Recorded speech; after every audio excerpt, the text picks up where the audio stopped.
你聽過最難改名嘅姓氏有邊啲呢？收租婆，我識你咁耐，唔知你姓乜？我姓係啊。大堆唔好嗰度群啊仔，我同你居個姓嚟。我有朋友姓孫喎，你以為是少數民族啊？在廣東、廣西好多喎。呢啲算得係乜嘢啊？我仲聽過有人姓串啊，我老友幫個孫改做串意希喎，寫完都膠卷啦。呢啲算得係咩啊？姓粗、姓刁、姓史、姓廖有冇聽過啊？點改名啊？我聽過最少人有嘅姓氏，最難改名嘅姓氏係鳥字加個格。你以為人哋姓啱，其實人哋姓尼安娜。粵語我都唔知點讀，因為字典查唔到，輸入法更加打唔出。唔信你試下啦。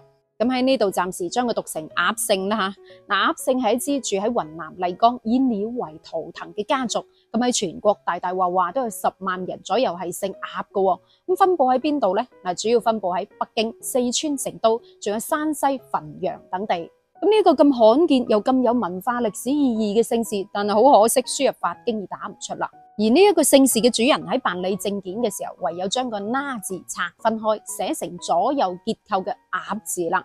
嗱，呢單嘢曾經上過熱搜嘅，咁因為呢個姓氏實在係太罕見啦，輸入法都打唔出，所以一夜之間成村人改成鴨。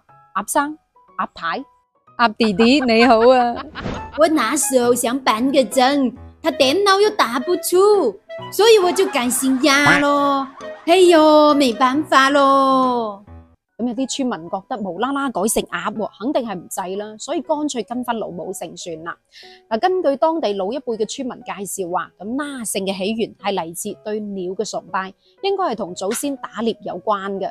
咁所以無啦啦改姓鴨嘅話，已經失去咗佢原本那姓嘅真正合意，所以覺得係好遺憾嘅。希望可以恢復翻呢一個姓氏，唔好丟失老祖宗留低落嚟嘅嘢啊嘛。咁你又點睇呢？如果係姓鴨嘅話，又應該點改名好呢？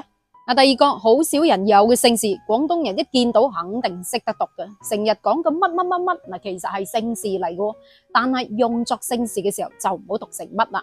嗱，先講下個乜字先。咁當如果表示歪斜嘅時候就讀咩，粵語讀歪，冇錯啦，呢個係歪斜嘅歪字嘅正寫。咁如果當表示姓氏嘅時候，嗱，普通話讀咩，粵語讀咩，咩姓。咁當粵語表示什麼嘅時候就讀乜，譬如平時講嘅乜嘢乜春啊，所以讀音唔同，意思都唔同嘅，要區分開啦。咁呢個躡姓最早出現喺西周時期，周武王得天下之後，將皇位傳俾周康王，將呂行封為衛國嘅卿大夫，仲賜咗塊封地俾佢嘅，咁呢塊封地就叫做聶北，亦都可以寫作呢個躡北，普通話發音係一樣嘅。咁呢個呂行就以封地聶北嘅聶作為自己嘅姓氏啦。嗱，當時有貴族男子都可以有幾個氏嘅，咁所以呂行唔單止姓呂，仲多咗個聶姓。咁後嚟當地嘅老百姓為咗區分開，所以就用呢個躡作為姓氏啦。喺東周嘅時候，山東蕭莊鎮就有個躡塘村，呢一個係最早嘅發源地。咁後嚟就繁衍到河南、河北等地區。全國嘅躡姓依家將近有20萬人咁多嘅，咁主要分佈嘅都係河南、河北、山東呢3個省份。咁喺歷史上都有唔少躡姓嘅人物㗎，例如話明代有位躡仁儀啊等等。你話姓躡嘅應該改個乜名先至好聽呢吓？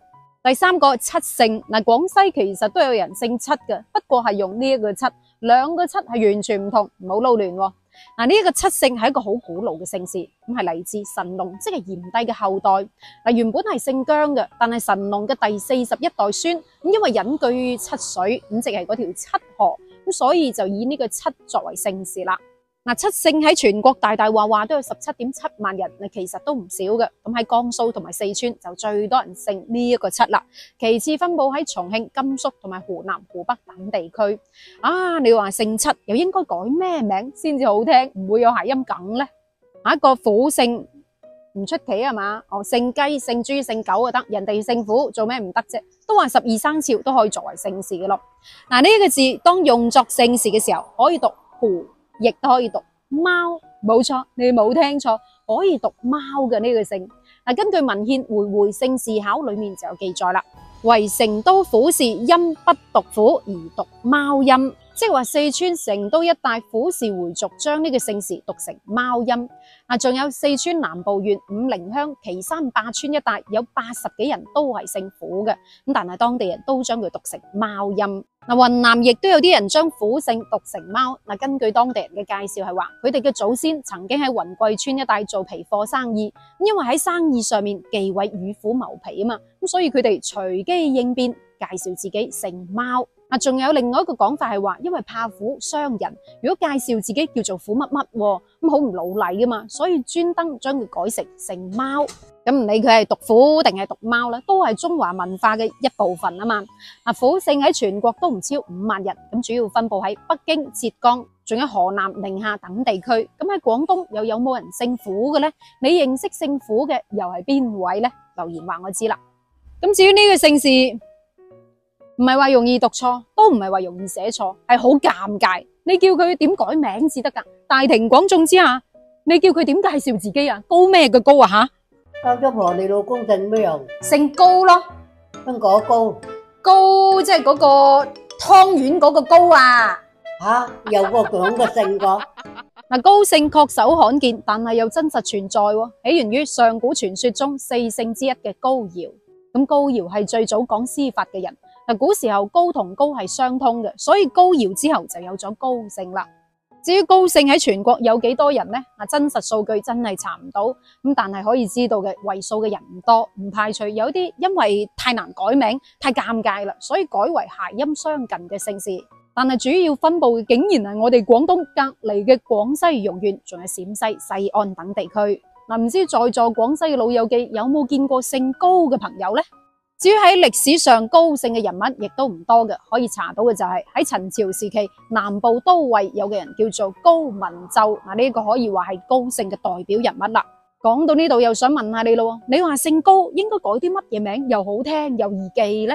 咁呢個姓氏對比起之前幾個，咁呢一個好改名好多，亦都好聽好多啊，係咪呢？黎姓喺全國將近15萬人嘅，分布得最多嘅竟然係我哋嘅廣東同埋廣西。咁主要分布喺廣東嘅清遠、湛江、河源、東莞、惠州、陽江、花都、新會；廣西嘅堪州，仲有北海、合浦、南寧、貴港、海南等地區都有唔少姓利嘅朋友嘅。咁你有冇遇過呢？咁喺海南就有利氏宗族啦，有2000幾人都係姓利嘅。利姓嘅起源係源出嬴姓老子嘅祖先。咁話說上古商代嘅時候，有位皇族叫做李利貞，為咗逃避紂王嘅迫害，咁曾經喺棵樹下面食李仔填飽個肚。咁後嚟就改為姓李利貞啦。